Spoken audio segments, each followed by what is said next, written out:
Assalamualaikum warahmatullahi wabarakatuh. Selamat pagi, salam sejahtera buat semuanya. Terima kasih teman-teman semua ITB berkumpul, bergerak, dan yang berkumpul bergerak ini istilahnya tadi ITB Putih. Kalau ITB Putih ini energinya dahsyat nantinya, jadi harus lebih besar.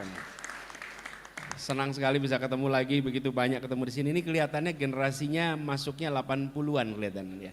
80-an, mungkin ada 70 juga. Ada 70 juga, tapi bilang aja tampilan 80-an, 90-an. 90-an gitu. 2000. Itu kan era-era masuk ITB susah, bukan? Iya kan? Itu masuknya susahnya gak kira-kira. Kita yang di Jogja cuma berani lihat dari jauh gitu. Nggak berani daftar kita, nggak berani daftar, daripada nanti tercatat pernah ditolak, kita nggak enak tuh, nggak berani kita daftar. Habis apa? Kalau masuk ITB itu tulisannya besar sekali depan itu. Apa tulisannya? Selamat datang putra putri terbaik bangsa. Betul nggak tuh? Betul kan? Jadi yang ngumpul putra terbaik bangsa gitu. Nah ini betul kata Syahganda tadi. Kalau sudah kumpul di sini, kira-kira level Habibie semua nih yang kumpul di sini. Nah kalau di UGM tulisannya itu selamat datang pemimpin masa depan. Gitu. Ya, aduh, jadi bannernya salah itu, bannernya salah. Serius itu, di Jogja itu tulisannya selamat datang pemimpin masa depan. Jadi lain kali ditambahin itu kalimat itu. Salah doa. Dan ketika banner itu dipasang, saya ketua ospek waktu itu, sempat ada yang iseng, N-nya diilangin. Selamat datang pemimpi masa depan. Jadi saya ketika lihat sini, tadi Syahganda cerita, banyak ini mungkin mulai besok ini, selamat datang putra terbaik dan pemimpin masa depan bangsa. Gitu. Jadi terima kasih sekali tadi dibacain pesan-pesannya. Memang betul sekali, ini agak serius sedikit nih soal ini. Bahwa kita harus mengembalikan agar ilmu pengetahuan dan metode ilmiah menjadi guidance kita di dalam mengambil keputusan. Karena penghormatan kepada teori itu turun. Dan kalimatnya sederhana, teori, yang penting prakteknya. Loh praktek itu pakai teori, betul tidak? Coba bikin kursi, kakinya diganti 3. Coba aja, nggak ada itu. Apa yang terjadi? Menurut saya harus dikembalikan. Penting sekali. Dan kita mengalami sebuah pembelajaran dahsyat. Kalau ada orang bilang, oh ya kami percaya sains, oh ya kami percaya teknologi, kami percaya metode ilmiah. Ujiannya bukan pada saat normal. Ujiannya itu saat krisis. Kapan itu? Kejadian 3 tahun lalu. Pada saat terjadi pandemi, pada saat itu ketahuan siapa pemimpin menggunakan ilmu pengetahuan dan siapa tidak pakai ilmu pengetahuan. Dan itu ujian pemimpin sedunia. Sedunia, bukan cuma di Indonesia, sedunia. Kita sekarang mentertawakan yang pakai kalung-kalung macam-macam itu. Yang pakai metode-metode macam-macam. Kenapa? Karena mereka menomorduakan sains. Mereka menomorduakan teknologi dan mereka tidak menghargai ilmuwan.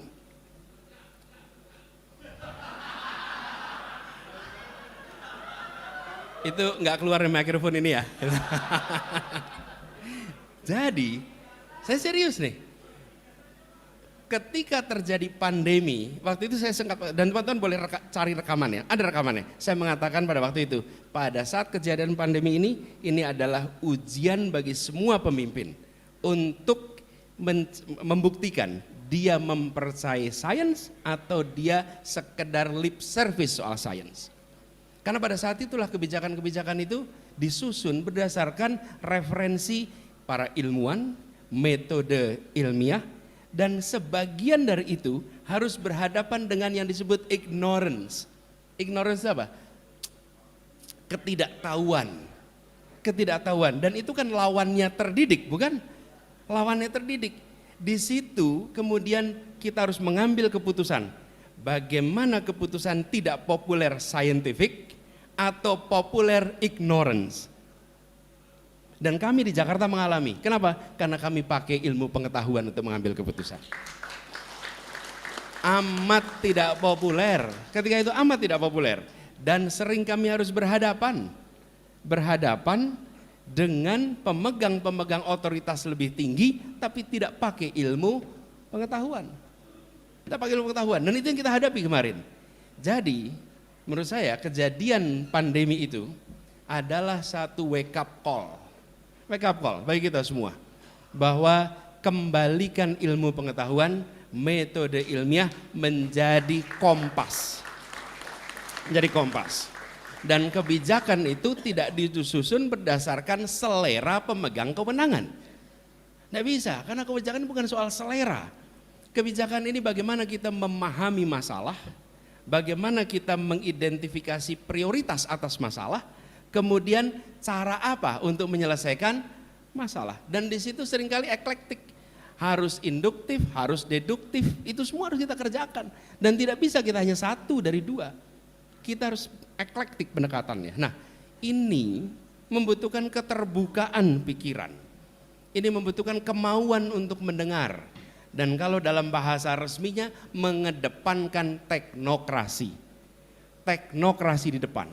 Dan ini yang membuat Indonesia kemarin sempat mengalami fase kemajuan yang cukup besar, karena teknokrasi menjadi kompas bagi pengambilan kebijakan.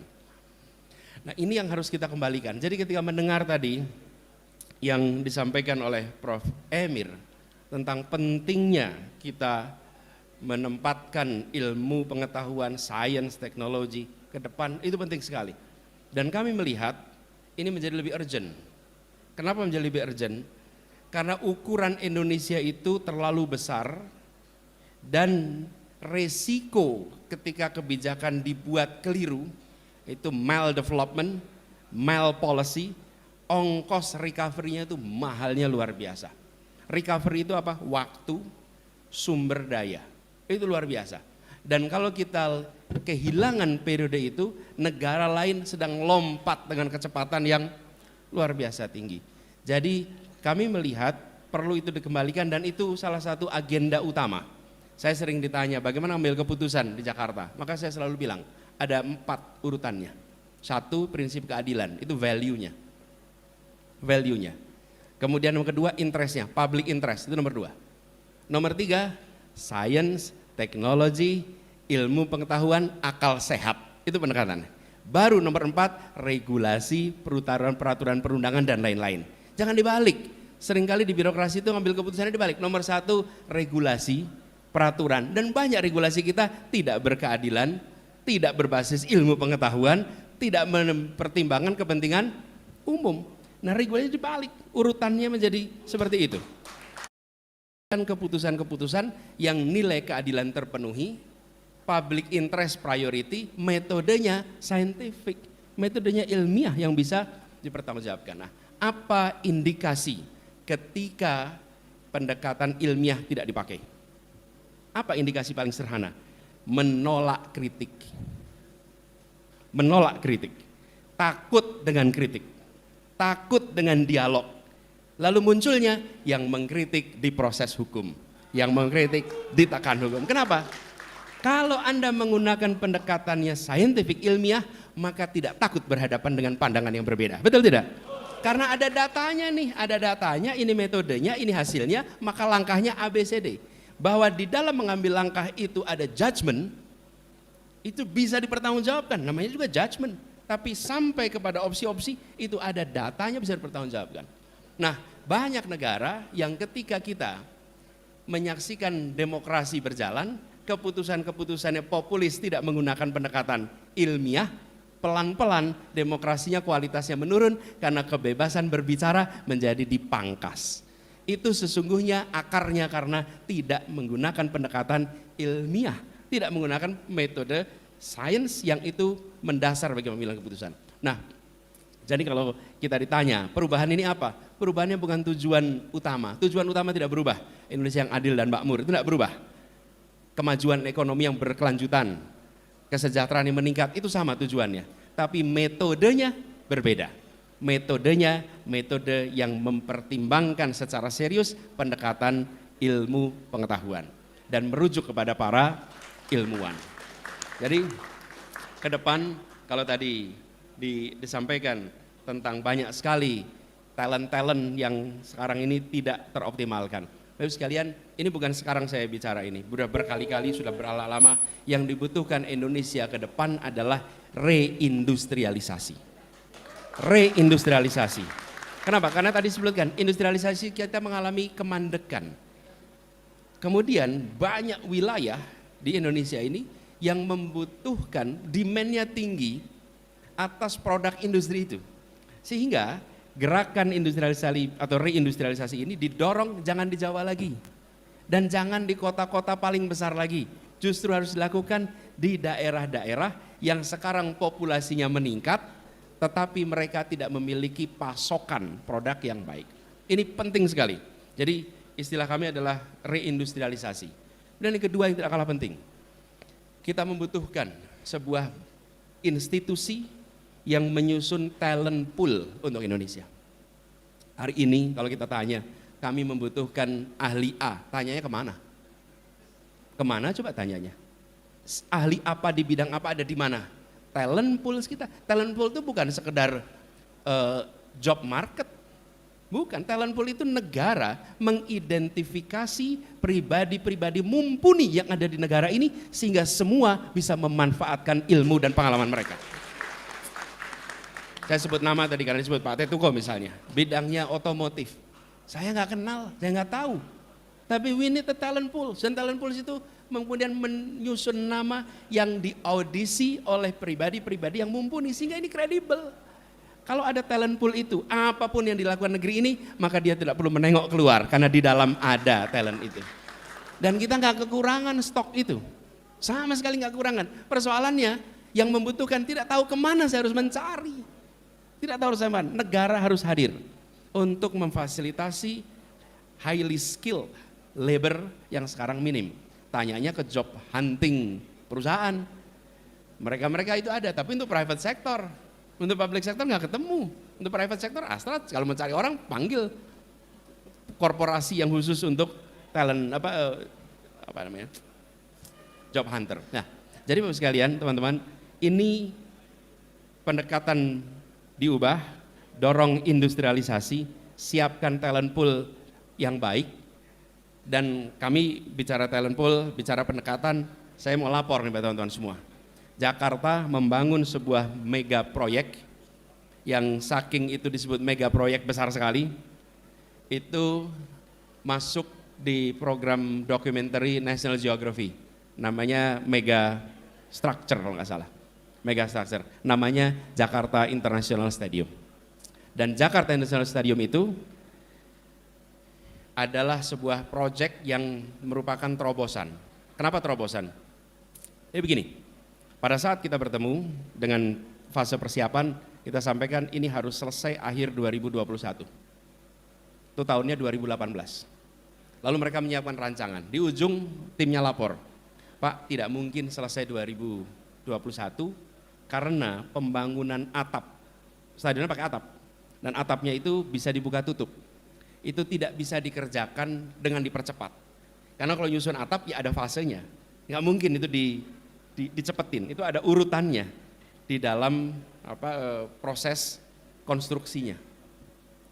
Kita bilang coba cari caranya, mereka putar cari cara macam-macam, akhirnya mereka kembali, bisa Pak, atapnya dibikin di bawah, lalu nanti didongkrak naik ke atas.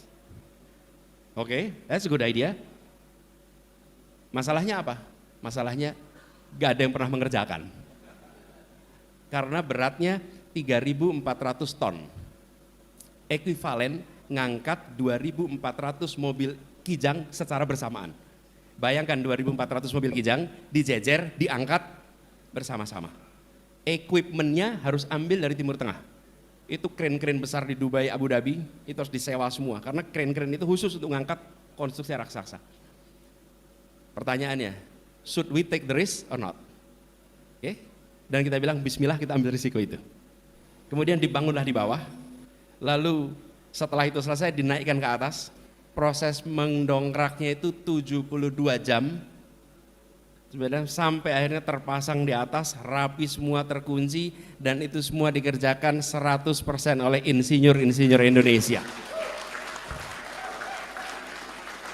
Dan sekarang dunia terkagum-kagum dengan proses pembangunan ini. Kenapa terkagum? Karena mereka nggak pernah mengerjakan begini.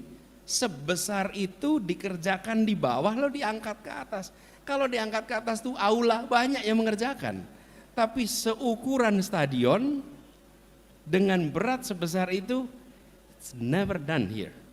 Dan itu dilakukan oleh anak-anak yang dilahirkan ibu Indonesia, dididik sekolah Indonesia dari universitas-universitas di Indonesia.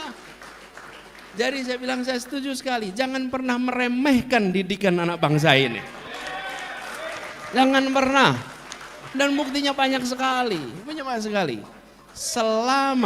Selama kita pegang prinsip meritokrasi, we will get the best.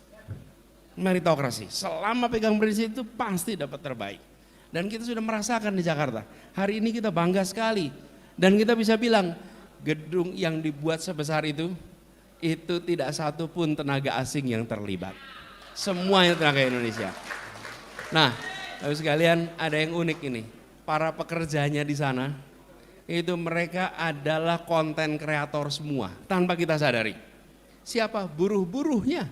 Buruh-buruh itu, kalau pada hari-harian itu pada rekaman. Saya sedang ngerjain ini stadion gede, dikirimnya ke kampung halamannya. Jadi mereka saking bangganya mengerjakan proyek ini, mereka membuat konten-konten dikirim ke kampung-kampung halamannya. Mereka bukan yang engineer papan atas, mereka pekerja kasar di bawah.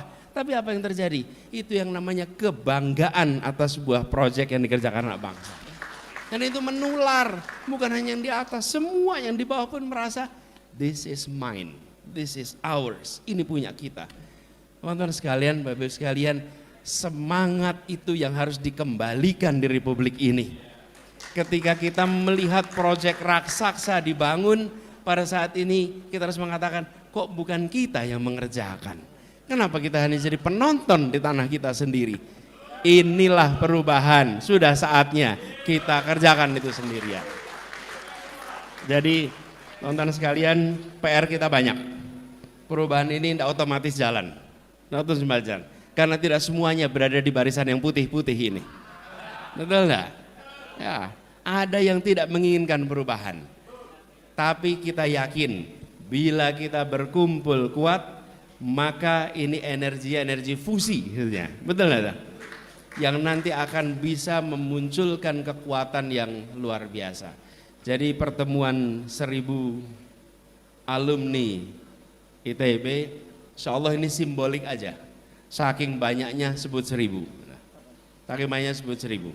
Tapi insya Allah kita song-song perubahan ini bukan sekedar pergantian orang, tapi pergantian pendekatan dan prioritas. Saya ingin sampaikan terima kasih kepada semua yang hadir.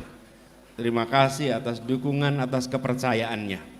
Ini perjuangan yang kita jalani agak panjang. Saya, Sahganda, Denci, Wahyono, saya mau nyebut Gepeng, nyebutnya Nurholis aja dah sekarang. Mau nyebut Gepeng. Itu zaman dulu luntang-luntung bareng-bareng di era itu. Luntang-luntung bareng-bareng. Dan kita lari-lari kalau dikejar-kejar di Jatinangor, baliknya ujungnya ke Ganesha. Ini perjuangan panjang. Jadi ini bukan dadakan kita sekarang sedang masuk di dalam arena. Arena perjuangan ini kita kerjakan sejak zaman tahun 90-an. Ketika kita menginginkan demokrasi. Dan demokrasi alhamdulillah sudah jalan 25 tahun. Sekarang saatnya untuk kita menunjukkan bahwa demokrasi delivers justice and prosperity.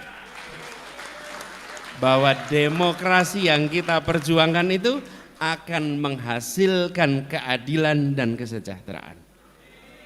Ini kata kunci, jangan sampai demokrasi terjadi tapi tidak delivers apa yang menjadi aspirasi dari publik. Dan publik menginginkan kesetaraan, publik menginginkan kemajuan. Nah, mudah-mudahan ini bagian dari kita menuntaskan apa yang sudah dimulai dari tahun-tahun dulu. Jadi sudah saya bilang tadi, ini 70-an, 80-an, 90-an, 2000-an, ini semua karena ITB dulu terkenal sebagai rombongan yang berani-berani itu di ITB. Jadi kalau sekarang ada orang ITB gak berani, ini bukan ITB sebetulnya, bukan ITB. Loh, kita di Jogja ini dapat ceritanya, itu rektor ITB, Iskandar Ali Sabana, betul nggak? Anak-anak itu pada ditahan, tetap aja bimbingan skripsi jalan, tetap aja pada bisa lulus. Kita bilang ini rektor dahsyat ini. Kalau rektornya berani, apalagi mahasiswanya, betul nggak? Jadi kalau ITB itu memang pemberani dan sudah saatnya 2024 ITB bangkit lagi untuk jadi pemberani. Ya, itu aja teman-teman sekalian. Bismillah, insya Allah, insya Allah. Iya. Dan itu juga Pak, saya pernah jemput Bang Imat. Ini Bang Imat ini ITB nih. Saya itu nggak pernah mengira kalau Bang Imat itu insinyur listrik. Saya kira kuliah tauhid itu ulama ini. Ternyata insinyur listrik gitu. Insinyur elektro. Dan saya pernah jemput Bang Imat di Jogja. Lalu Bang Imat ini kan kita lihat, wah gurek betul nih. Apa Salman, kemudian pergerakan macam-macam. Jadi waktu saya jemput saya tanya, Bang Imat, gimana ceritanya Bang Imat itu kuliahnya teknik elektro. Terus dia bilang begini, ini cerita beliau nih. Dulu saya di Sumatera Utara ada peresmian Bendungan Asahan katanya. Bendungan Asahan.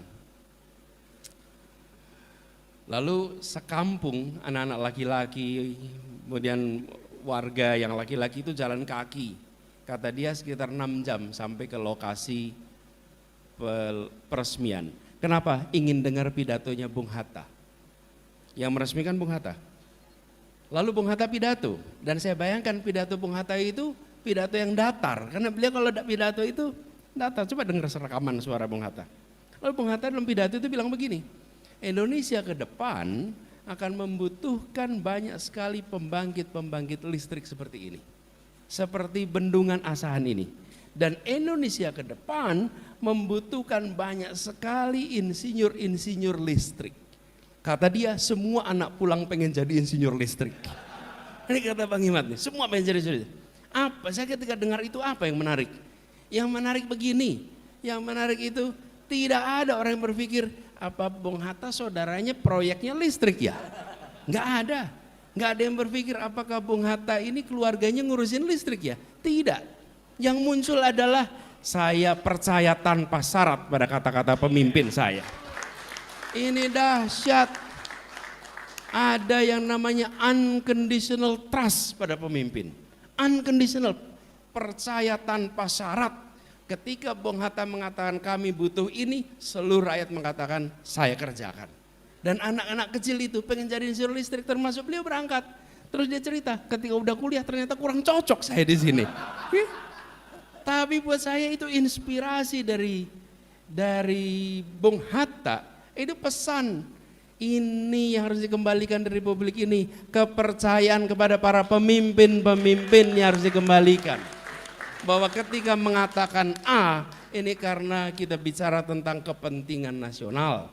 Kita bicara karena kita memiliki tujuan keadilan. Nah, PR kita semua mengembalikan kepercayaan itu pada proses politik, mengembalikan kepercayaan itu pada pemimpin-pemimpin politik. Dan mereka-mereka ini para pemimpin politik jadi biografi yang dibacain oleh orang tua kepada anak-anaknya.